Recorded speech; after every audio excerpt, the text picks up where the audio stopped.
This video comes with a disclaimer. It's long, but if you're interested in learning a lot about the GTR and getting an extensive tour, then enjoy.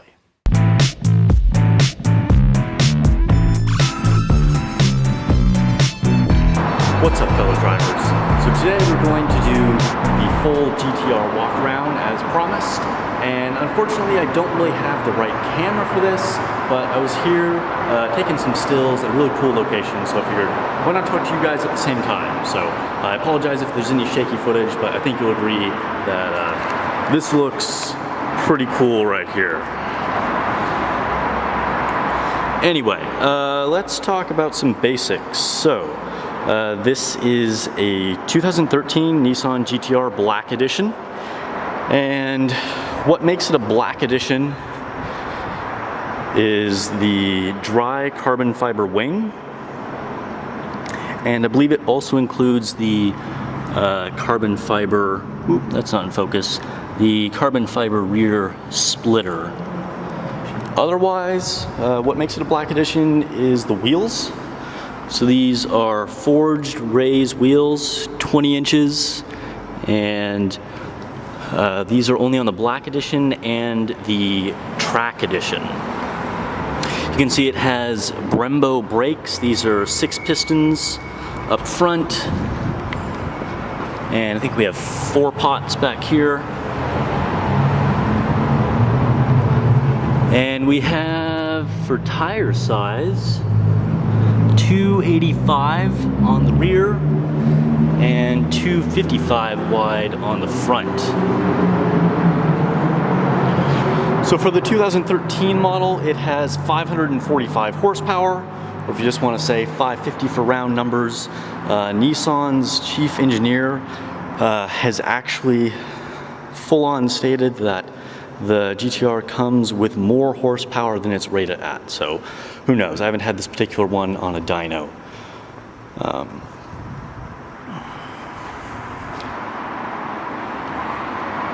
I have a window tint on mine. I just recently got that from Impressive Wrap.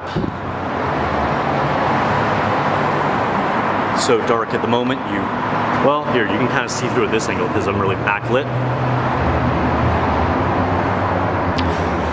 Let's go ahead and hop inside. So it's got these kind of unique door handles where you push in here with your thumb and then it pops out the rest of the door handle.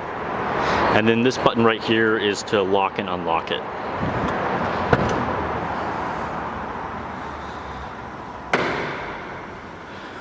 Now let's get some lights on. There we go. We can see better. So another thing that distinguishes the Black Edition is the red highlights here on the door handle, and then the stripes on the Recaro seats. And speaking of the seats, they are really comfortable and quite well bolstered, even down here. And some people I know find them a bit too narrow. For me, they fit perfectly. They're very comfortable, but also still really hold me in. I think unless I was doing really aggressive track driving, they are more than adequate. In the back here, we have the rear seats, and you can see there isn't a whole lot of leg room. It's just about the length of my hand here or less when I have my driving position. Now, I can actually move it further up ahead, and there's pretty good leg room. And the seats themselves are fairly comfortable too. So we'll go around to the other side. I don't want to mess up my settings. But we'll go around to the other side and I'll move the seat up. And you can see what I'm talking about. So the way you adjust the seats is entirely with this one knob. So there's no lever up front, there's no extra buttons. This, if you rotate it, tilts it forward and back. And of course you have this quick release to tilt it all the way forward. And then this will also move it up and down and this moves it forward and back, of course. Now this is one small annoyance I have with this car, that this is the fastest this seat can be moved forward.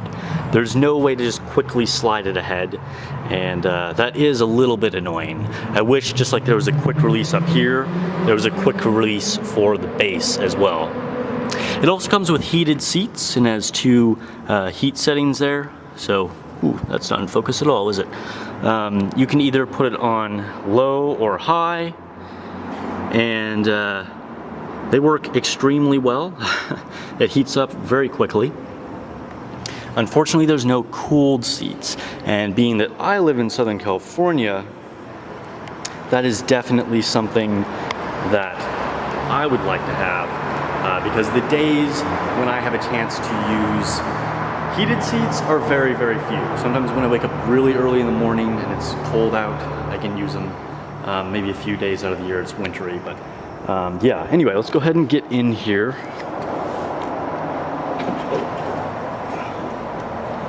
All right, so when I'm in, I'll pull the seat back up. When I'm in, there's quite a bit of knee room here. I can fit almost the length of my hand between my knee and the back of the seat. I've got a good 7-8 inches there.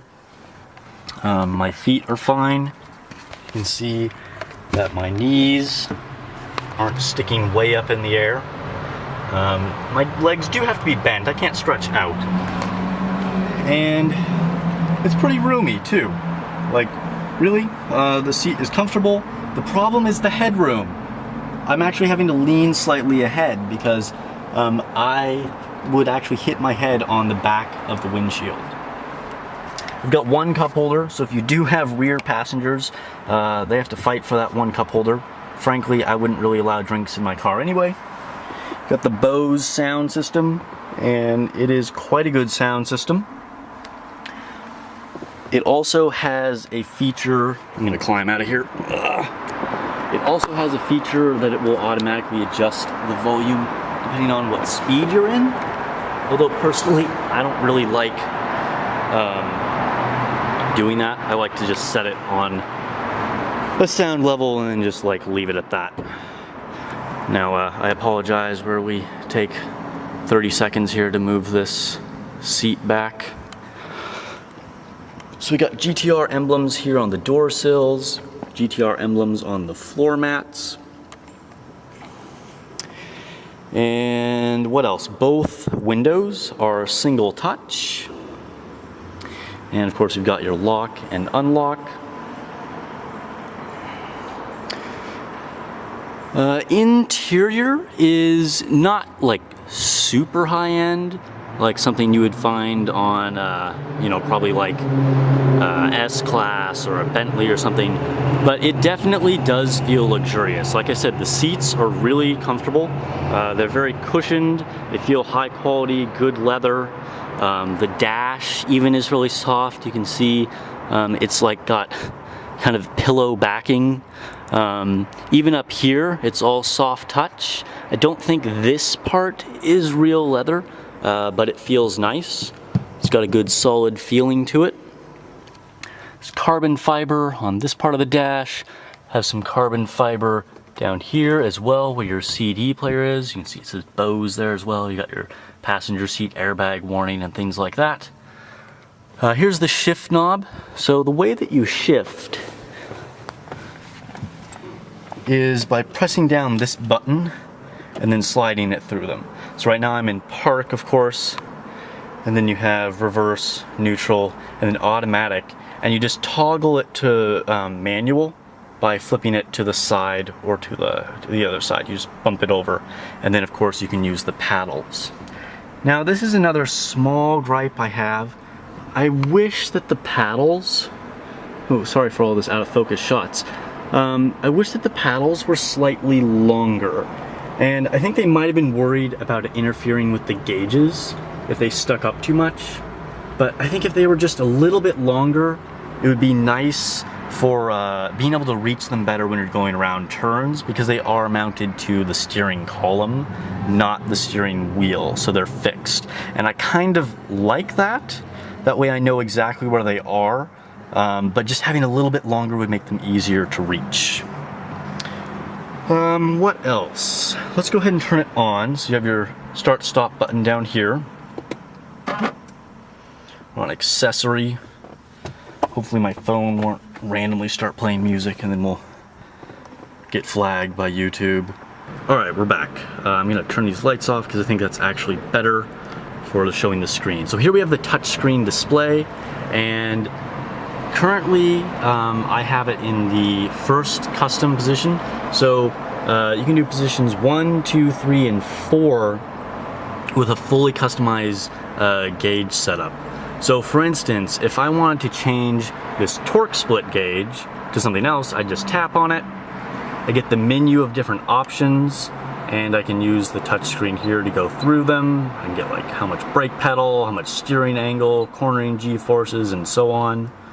There's a lot of different options. I'm just gonna stick with that for now.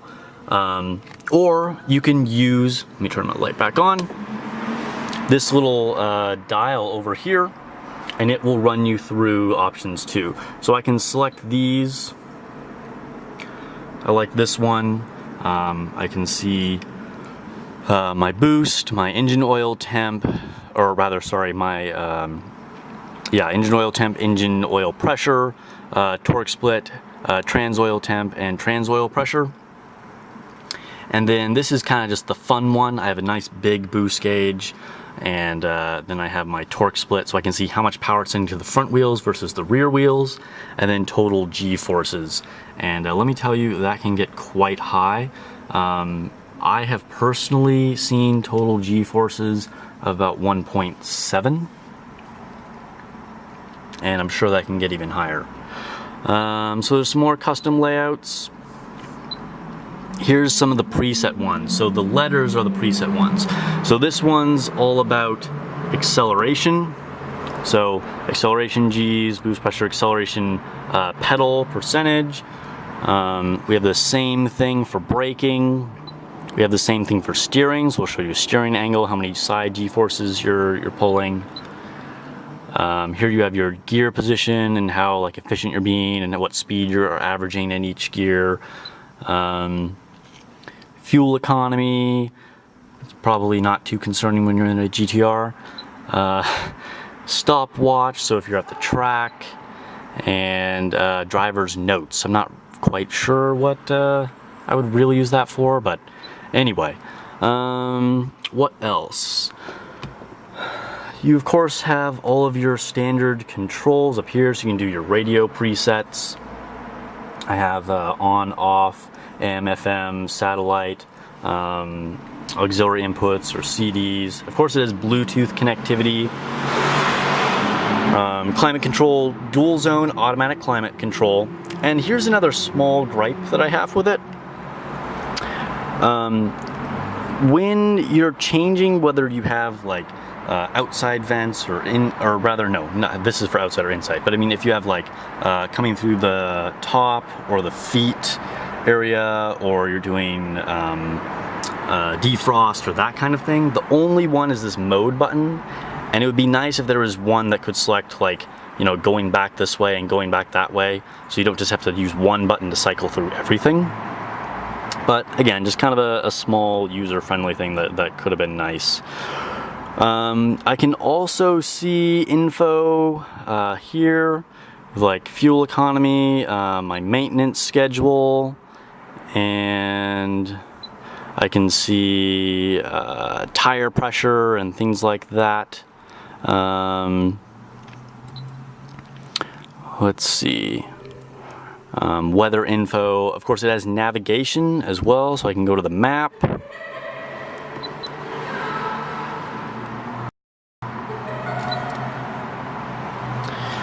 Has an automatic dimming mirror. And let's go over to the driver's side now.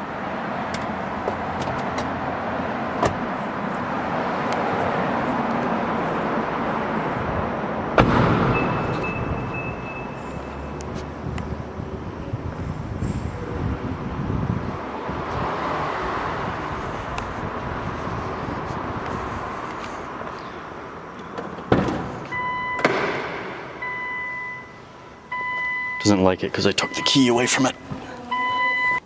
All right, so we'll turn this on. Now we can see. All right, so we're over here in the driver's seat now. You can see the steering wheel controls. This selects whether you're going through the radio or your phone or whatever. Here's your volume, here's your track selection, here's your voice controls, and you can use voice for pretty much everything. You can use it to select a destination, you can use it to call people, you can pretty much do anything that you could on the menus, but with voice. And my memory card filled up. So, I'm gonna change memory cards, and we're gonna start again in a second here in the next morning. Okay, so where were we before my camera rudely interrupted us? Going around to the driver's side.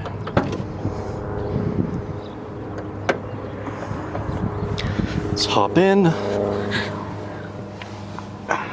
All right, so we've got our gauges up here. We have the speedometer to the left there.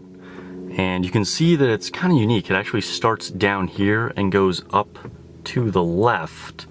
So unless you're going really fast, the needle's always pointing down here in the corner somewhere. Then we have the tachometer here in the center. A red line is about 6,800. And then we have the gear position over here in this little spot. And we have the fuel gauge and the temperature gauge. Now, another cool thing about this is that when you adjust the steering wheel, the entire module moves with it. So this whole center dash piece with all the gauge cluster moves with the steering wheel, and it has telescoping and tilting. So when you adjust it to how you need it, you never block your vision. You always have a straight line of sight into the gauges, which is really pretty cool. Over here you just have some options to run through, whether you want to see your speed here or outside temperature, things like that. Then over here we have the trip buttons. Sun is glaring pretty badly there. And then here are the folding mirrors. So these, you can actually, of course, adjust the mirror tilt, or you can actually fold in the mirrors with this button. And they fold all the way in. And looking over here, you can fold them back out. So that's that. We have our two cup holders here in the center. This little slidey thingamajigger, and the center armrest console. Got my phone.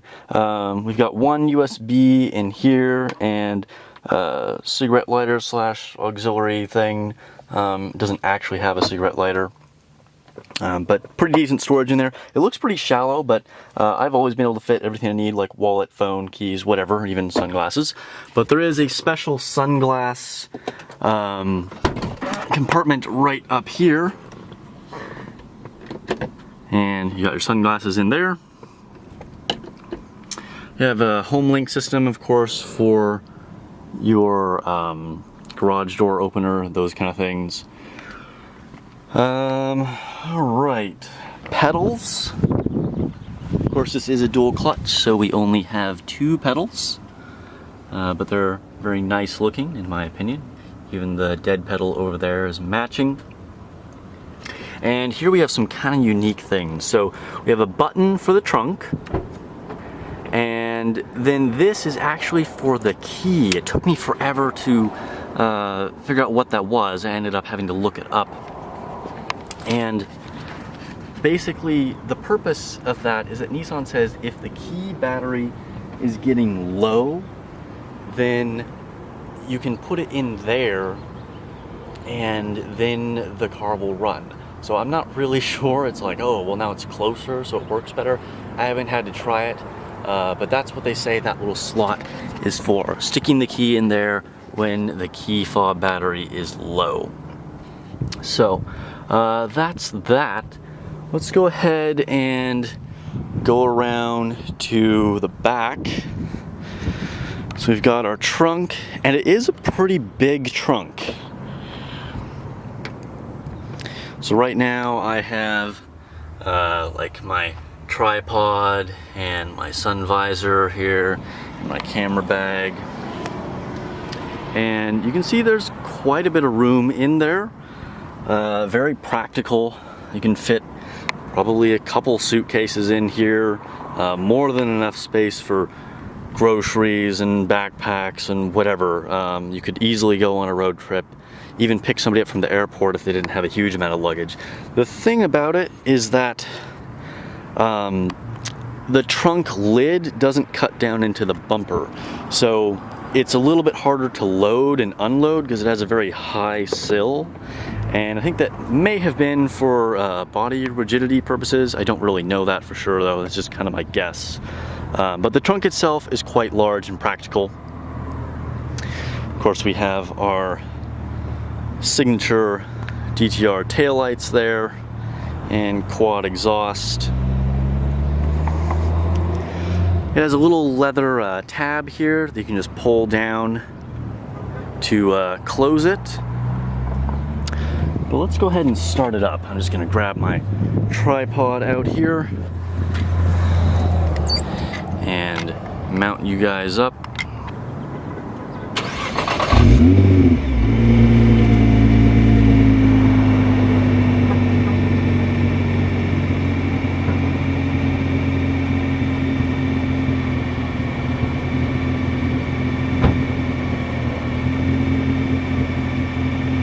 You can see that it's pretty quiet. It kind of has a nice growl to life, but when it's just sitting here running, it really is quite quiet. When you're driving, it's fairly quiet inside. Honestly, I don't feel like it's a great sound because it's loud enough that it's not just quiet, but it's also fairly muffled. It just sounds a little worry. It's not terrible, but it's not like exciting sounding unless you really step on it. Then it does kind of open up and give you some better sound. I'm planning to change the exhaust at some point. GTRs can sound pretty amazing with the right exhaust, and of course I'll have a video of that when I do that. But for now it is fairly quiet. But here, I'll rev it up a little bit and see what it's like.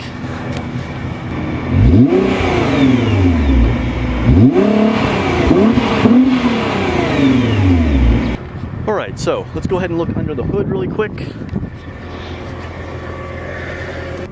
Oh, and one more quick thing while we're inside here. How could I forget this? The drive modes. Definitely one of the most interesting things here. And one thing that the GTR was really sort of pioneering in.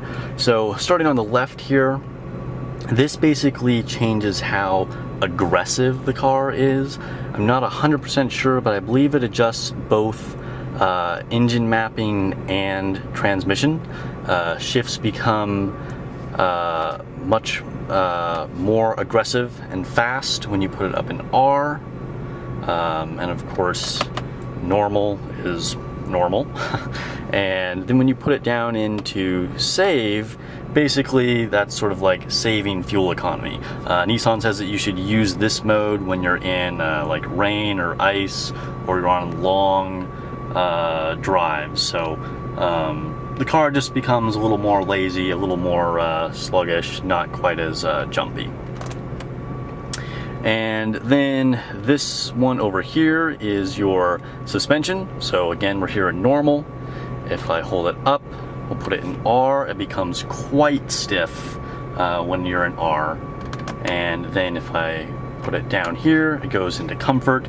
And this is actually where I have it most of the time, unless I'm on a really smooth new road. Comfort is usually nice.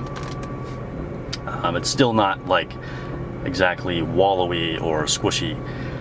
And then over here is your traction control. So we have normal, and then if I flip it down, I'll turn it off completely. There's some ambiguity about what that does with your warranty. Supposedly, the later years, like this one, that will not affect your warranty, but on some of the early models, if you turned it off, you would actually void your warranty from what I've heard. But anyway, and then if you hold it up at the top here, then that puts it into R, allows you to have a little more slip angle. You can definitely spin your tires fairly easily with that before traction control kicks in. All right. Got my hood release.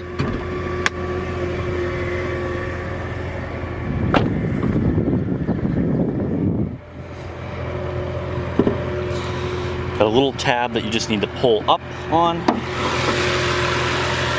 And we'll set the camera down.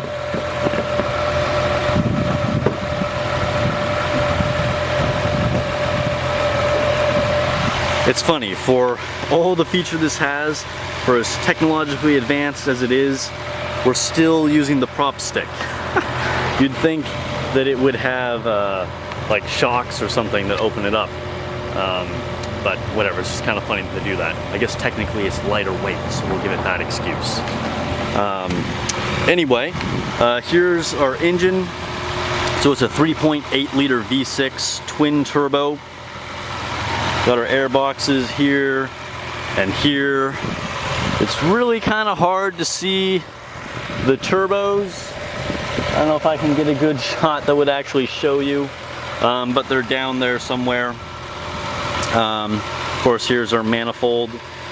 Now, a cool thing about this, really cool thing, is that of course Nissan is a huge corporation and they have their factories and assembly lines, but every GTR engine is assembled by one of 4 master technicians that are the only 4 people who are allowed to build the GTR engines, and they're completely hand built.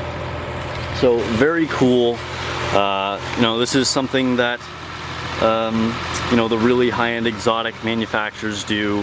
AMG is known for that. And the slightly disappointing thing is that in 2014 they started putting a plaque right here that had the name and signature of the man that hand assembled your engine. So one of the 4 guys.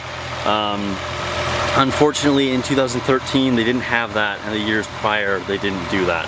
So it's a little sad. That's the one thing that I wish I had my car had. But otherwise, this car is absolutely perfect and was the exact spec that I was looking for. So that's gonna do it for the walk around.